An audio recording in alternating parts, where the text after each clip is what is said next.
છોટાઉદેપુર જિલ્લાના ટીંબા ગામે પોષણ પખવાડિયા અંતર્ગત જનજાગૃતિ નાટકનું આયોજન। છોટાઉદેપુર જિલ્લાના સંખેડા તાલુકાના ટીંબા ગામે ધર્મનાથ મંદિરે મહિલા અને બાળ વિકાસ વિભાગ ગુજરાત સરકાર તેમજ ICDS જિલ્લા પંચાયત છોટાઉદેપુરના સહયોગથી પોષણ પખવાડિયા 2025 અંતર્ગત પોષણ અને સ્વાસ્થ્ય જાગૃતિ માટે ખાસ નાટકનું આયોજન કરવામાં આવ્યું હતું। આ કાર્યક્રમમાં આંગણવાડી સુપરવાઇઝર, આંગણવાડી વર્કર્સ, આશા વર્કર્સ, ગામના વડીલો, મહિલાઓ, બાળકો તેમજ સગર્ભા બહેનો મોટી સંખ્યામાં ઉપસ્થિત રહ્યા હતા। નાટક દ્વારા પોષણ અંગેની માહિતી તેમજ સ્વચ્છતા અને રોગપ્રતિકારકતા વધારવા માટેની વિગતો સરળ અને રસપ્રદ રીતે રજૂ કરવામાં આવી હતી।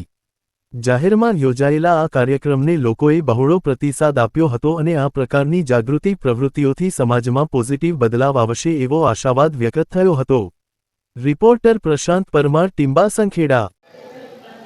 આ અમારું જય શ્રી બ્રહ્માણી ભવાઈ કલા મંડળ ગુજરાત સરકાર ગાંધીનગર થ્રુ તેમજ મહિલા અને બાલ વિકાસ અધિકારી છોટાઉદેપુરના હુકમ મુજબ અમારો એક પોષણ પખવાડિયા અંતર્ગત અહીંયા નાટક કાર્યક્રમ હતો। મારું નામ છે મૂળજીભાઈ S બારોટ। મારા મંડળનું નામ છે જય શ્રી બ્રહ્માણી ભવાઈ કલા મંડળ અને અમે આ છેલ્લા 2009થી એટલે 30 વર્ષથી આ ગુજરાતના સમગ્ર ગામડે તાલુકે જિલ્લામાં સમારંભોમાં કામ કરું છું। આજે પોષણ પખવાડિયાનો કાર્યક્રમ આ ગામે અહીંયા રાખવામાં આવેલો તો મોટી સંખ્યામાં સરસ બહેનો, ભાઈઓ અને વડીલો બધા ઉપસ્થિત રહ્યા છે। માન્ય CDPO મેડમ, આંગણવાડી વર્કર બહેનો તેમજ તમામ તેડાગર બહેનો, તમામ આ ગામના બહેનો એ સાથ સહકાર આપી આ કાર્યક્રમ અમારો સફળ બનાવે છે।